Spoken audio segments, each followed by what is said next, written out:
c'est parti, je constalle la mythe. Ok, alors là directement ce que je ressens c'est de la lourdeur. Quelque chose de très lourd, quelque chose qui m'appuie dans le dos. J'ai envie de me pencher un peu comme un vieillard.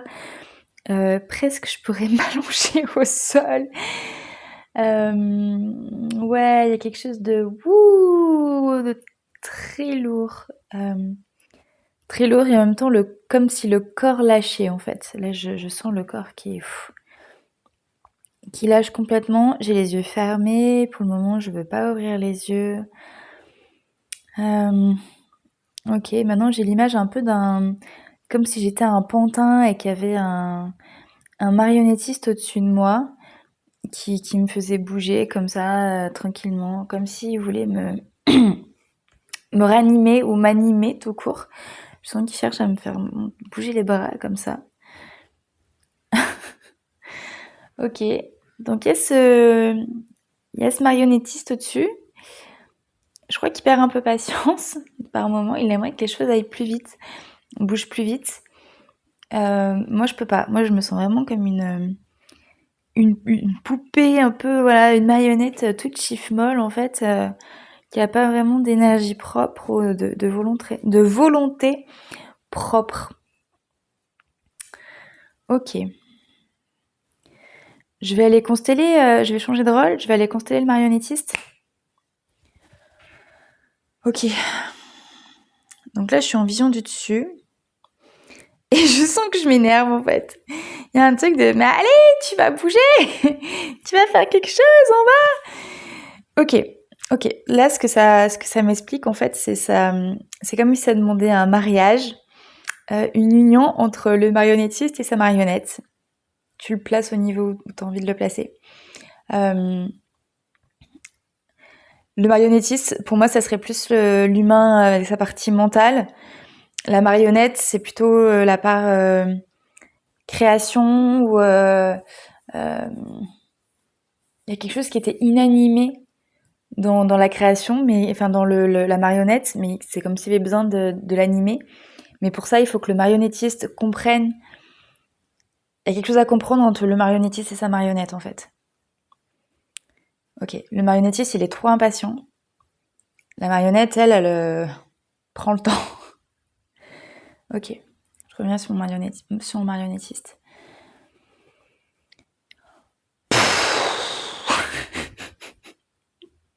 Voilà, là, il y a vraiment presque, il a envie de laisser tomber la marionnette, de se foutre contre le mur là, en mode désespéré, vas-y c'est long, ça me saoule, ça voudra jamais. Pourtant j'ai passé tellement de temps là sur cette marionnette et essayer qu'elle fonctionne, essayer de faire quelque chose, y a rien qui veut. Ouais, là il y a vraiment de l'agacement de la part du marionnettiste, c'est quelque chose de très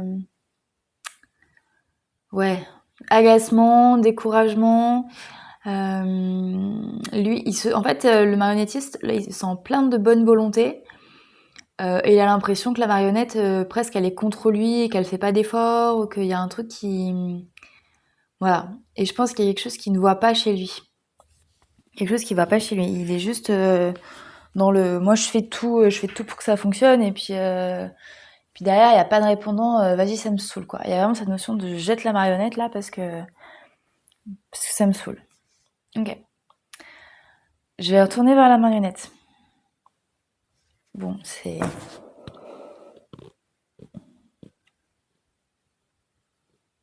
En fait, la marionnette, elle attend de l'amour. Elle est pas prête à bouger parce que elle se sent... Il y a vraiment cette notion de pas se sentir animée. Je vais me relever quand même, mais de pas se sentir animée, mais du coup de pas se sentir aimée non plus. Je pense qu'elle a besoin de se sentir remplie d'amour, remplie de lumière. Là, en fait, la marionnette est dépendante du marionnettiste, forcément. Mais c'est comme si la marionnette, c'était vraiment un réceptacle. Le réceptacle du marionnettiste. Et comme le marionnettiste, à présent, En fait, c'est ça. Là, dans la marionnette, je revois la phase de conception. Et le marionnettiste, il lui a donné plein d'amour pendant la conception. Il en a pris soin, il lui parlait, il faisait comme si c'était un être vivant, cette marionnette, en fait. Il y avait vraiment une phase c'était très beau, il y a eu beaucoup de reliance dans cette création, beaucoup de créativité. Et en fait, au plus il y avait ça, au plus la marionnette, elle se nourrissait de l'amour du marionnettiste dans cette création, dans cette créativité. Sauf qu'il y a quand même eu quelque chose qui a été... soit il y a eu une rupture, soit il y a eu une non-continuité, on va dire. Et là, la marionnette, elle a besoin de ressentir ce même amour, cette même joie, cette même bienveillance, cette même reliance, complicité avec son marionnettiste pour qu'il reprenne vie. Sauf qu'elle peut pas lui dire. Elle peut pas lui dire parce qu'elle est pas animée, elle a pas de voix, elle est pas en vie encore. Elle a une forme physique, elle a un corps, elle a une matière, mais elle peut pas être dans l'expression, en fait, vis-à-vis du marionnettiste. Mais au fond d'elle, il y a un peu comme une tristesse, en tout cas, où il y a quelque chose qui peut pas s'expanser, en fait, qui peut pas s'ouvrir. Et c'est pour ça qu'elle est éteinte, vraiment inanimée.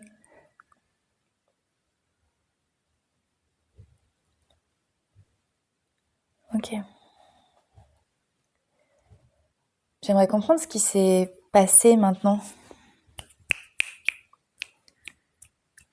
Ok, alors là, l'image que j'ai, c'est comme si le marionnettiste avait été coupé de sa création,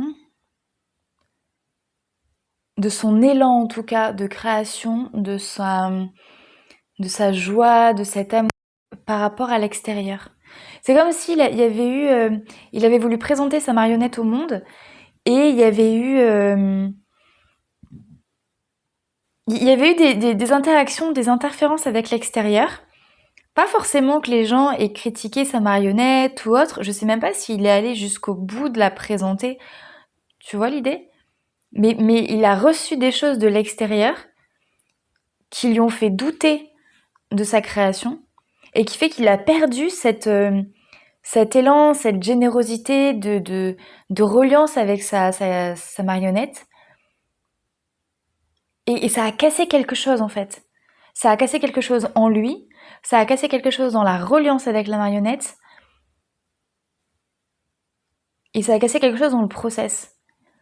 Et c'est venu même réveiller une forme de rancœur, quelque chose du style de la performance, allez maintenant il faut qu'elle soit comme ça, il faut que ça se passe comme ça, tu vois, il y a comme quelque chose qui est venu parasiter la relation entre le marionnettiste et sa marionnette. Quelque chose d'extérieur, des fréquences extérieures. Ça peut être des croyances, ça peut être vraiment des personnes qui ont critiqué, ça peut être quelque chose qu'il a vu et qui s'est dit ah oui non mais c'est vrai que ça devrait être comme ça et pas comme moi je l'ai fait. Tu vois, il y a quelque chose qui s'opère dans ce style-là en fait. Et pour moi là l'idée, ce qui se passe, c'est qu'il y a un besoin de rétablir le lien. Il y a un besoin de rétablir l'équilibre. Il y a un besoin que le marionnettiste se rappelle, qu'il se replonge dans comment il était dans la création. De reprendre du plaisir, de retrouver de l'amour pour sa création. Parce que là, il y a quelque chose qui est de l'ordre du forcing presque. Et la marionnette, elle peut pas fonctionner comme ça. Parce que c'est pas l'intention qui a été posée en la créant, en fait. L'intention qui a été posée en la créant, elle était belle, elle était noble. C'était quelque chose qui venait du cœur, qui venait de l'âme du marionnettiste. C'était quelque chose qui poussait en lui, qui était beau, qui était grand. Ça m'émeut tellement, c'est waouh. Et en fait, il y a eu un waouh. Ce parasitage-là qui est venu, ça c'est venu fracasser le marionnettiste en fait. C'est venu, c'est noir, c'est. En tout cas, dans son ressenti de ce qui s'est installé, c'est super noir. C'est comme si la marionnette là qu'il a créée, c'était un. J'essaie de trouver les bons mots, mais une espèce d'hommage à son parcours, une hommage à sa créativité, une hommage à son talent. Euh, et cette envie de reliance aussi, parce que c'est comme un mini lui en fait. C'est comme un mini lui qu'il a voulu créer pour jouer avec, pour jouer tout court.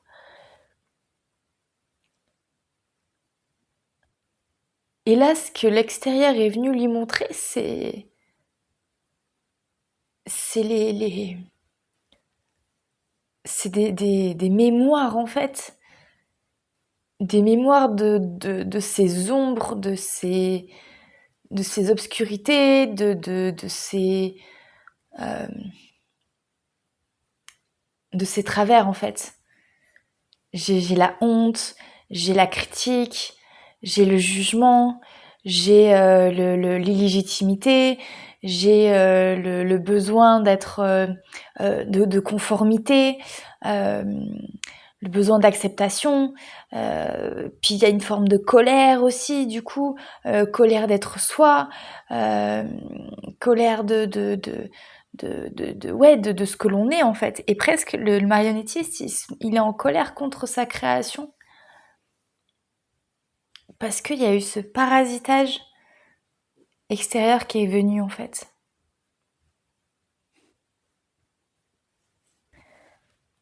En fait, là, ce que ça me raconte, enfin là où je sens que ça veut aller, c'est que l'enseignement finalement pour le marionnettiste, c'est de, de sortir une bonne fois pour toutes de ces parasitages. Parce qu'en fait, l'extérieur, il est pas malveillant. Je vois pas quelqu'un qui est venu et qui se serait moqué ouvertement de sa marionnette ou autre. C'est vraiment le marionnettiste par rapport à ce que lui a capté, par rapport à ce que lui a voulu prendre, qui s'est auto-conditionné, ou plutôt c'est venu réveiller quelque chose en lui qui s'était déjà auto-conditionné dans un mode de pensée très violent envers lui-même. Et c'est venu raviver ça en fait. Et c'est normal que ça vienne raviver ça parce que sa marionnette, elle est tellement précieuse en fait. Il a mis tellement d'amour dedans que il y a encore cette étape initiatique à passer en fait. Il y a encore cette étape de reconnaître ce brouillard là, reconnaître ça et, et pardonner. Pardonner ces ombres, se pardonner de s'être laissé happer par ces ombres. Et le marionnettiste, il a besoin de se pardonner. Et il a besoin de demander pardon à sa marionnette, de demander pardon à sa création. Mais surtout se demander pardon à lui, en fait. Se demander pardon d'avoir une fois de plus cru que l'extérieur savait mieux que lui. Se demander pardon de s'être jugé, de s'être critiqué, de s'être violenté, de s'être abaissé, de s'être humilié. Se demander pardon de ne pas avoir cru en lui, de ne pas avoir fait confiance à sa création, de ne pas avoir fait confiance à qui il était.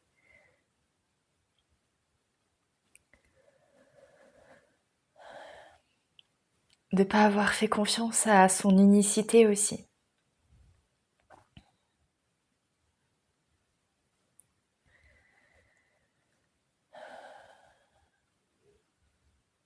Il est seul, ce marionnettiste. En tout cas, il se sent seul. Mais c'est voulu. Ça aussi, c'est une histoire qui se raconte, mais une histoire qui est importante. Parce que dans sa solitude, ce marionnettiste, eh bien, il a besoin d'apprendre. Et il est en train d'apprendre. Et je dirais même que c'est une des étapes peut-être finales en ce moment, où il apprend à vraiment s'aimer, où il apprend à vraiment se voir, où il apprend à vraiment se pardonner, où il apprend à vraiment s'honorer, où il apprend à se relier à lui-même, se relier à sa création, se relier à sa marionnette. Parce que le lien qu'il va réussir à créer de nouveau avec sa marionnette, après être passé par cette étape de parasitage, de brouillard, de noirceur, après avoir voulu soumettre sa marionnette à sa volonté, à la forcer à s'animer.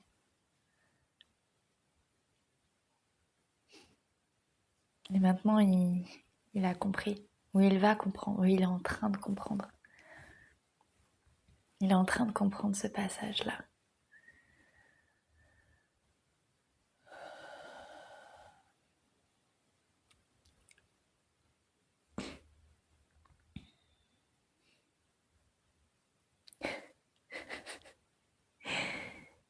Là, j'entends, mais quel con j'ai été. Un peu, hein. Mais en même temps, qui ne l'est pas? Hmm. Là, je sens le... Je vais prendre la petite peluche qui fera office de marionnette. Je sens le marionnettiste qui est là et qui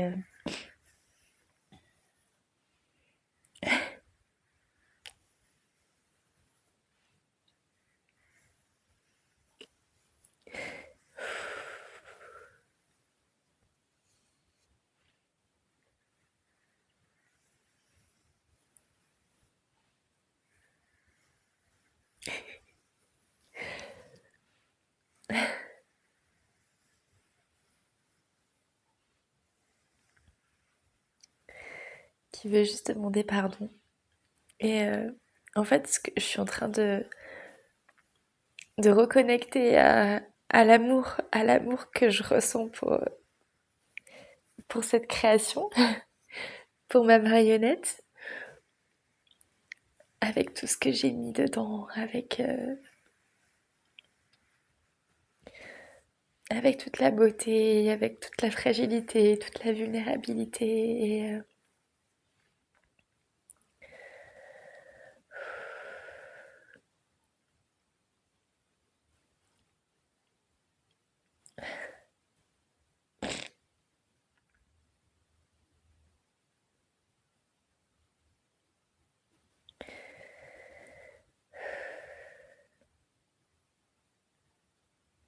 je me sens, en tant que marionnettiste, je me sens en paix là. Je me sens en paix, je me sens en joie, je me sens en gratitude, je me sens en émerveillement en fait. C'est vraiment après la traversée des ombres, il y a quelque chose de tellement beau, de tellement immense, une joie dans le cœur, une ouverture, un espace qui est immense et surtout là je sens une énergie de on me la fera plus en fait. On peut plus me la faire, c'est pas possible. Et je pourrais plus me la faire moi non plus. C'est pas très glamour mais j'avais pas prévu de pleurer autant. Enfin de pleurer tout court d'ailleurs. Il y a vraiment une énergie de ouais, on me la fera plus en fait. Maintenant je sais. Je sais que je peux plus me trahir comme ça. Je sais que je peux plus trahir mes créations comme ça. Que mon œuvre, elle est précieuse en fait. Et que c'est tellement plus important la reliance que je peux avoir avec mon œuvre, avec ma création. Qu'est-ce que les gens peuvent penser ou que les projections je peux avoir vis-à-vis des gens. C'est pas important ça. C'est pas important du tout. Par contre, ce qui est important, c'est ce lien-là. c'est ce lien entre moi et ma marionnette. Ça, c'est important. Et ça me nourrit. Et plus jamais je forcerai ma marionnette à se forcer à prendre vie si c'est pas le moment pour elle. Je veux que ce soit une danse, je veux que ce soit une reliance, je veux que ce soit une alchimie. Hmm.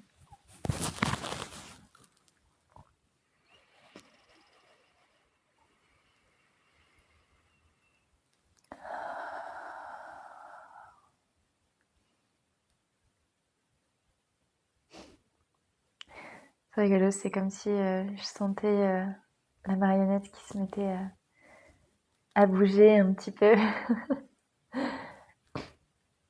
Comme si à la Pinocchio, tu sais, elle est en train de prendre vie, elle est en train de s'animer.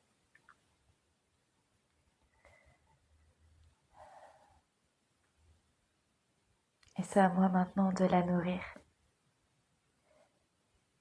de lui donner de l'amour au quotidien, de nous donner de l'amour au quotidien, comme une relation, comme vraiment ce lien, cette reliance.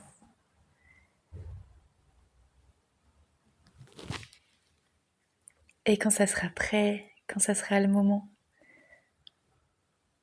le marionnettiste ira présenter sa marionnette au monde.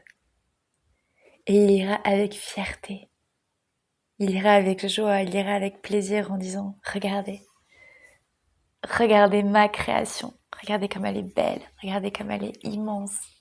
Regardez comme je suis fière de cette création. »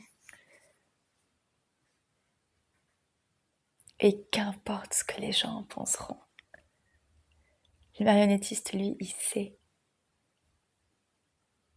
Il sait le lien, il sait la reliance. Et c'est tout ce qui compte pour lui maintenant.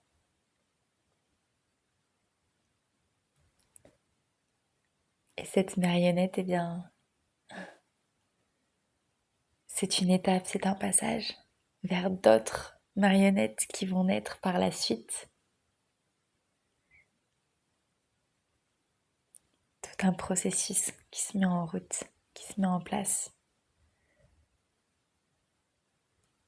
Cette initiation avait besoin d'être vécue par le marionnettiste pour pouvoir aller plus loin et donner vie à toujours plus. Dans l'amour, dans la reliance, dans le lien.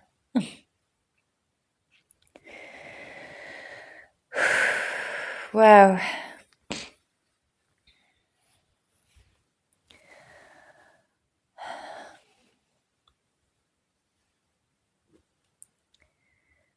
Pour moi, septembre, c'est ça.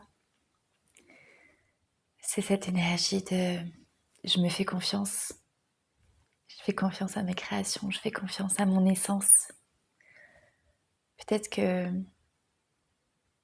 tu le prendras comme tu as envie, mais peut-être que la marionnette, le marionnettiste, c'est toi. Et la marionnette, c'est ton essence peut-être. C'est un projet, c'est une voix, ton œuvre, une relation. Peut-être tout ça à la fois. Et là, c'est comme le mode d'emploi qui vient d'être donné. J'espère que ça t'aura parlé, j'espère aussi que tu auras aimé ce format. Moi, j'ai adoré la facilité. Je te remercie pour ton écoute et je te dis à bientôt et je te souhaite un très bon mois de septembre.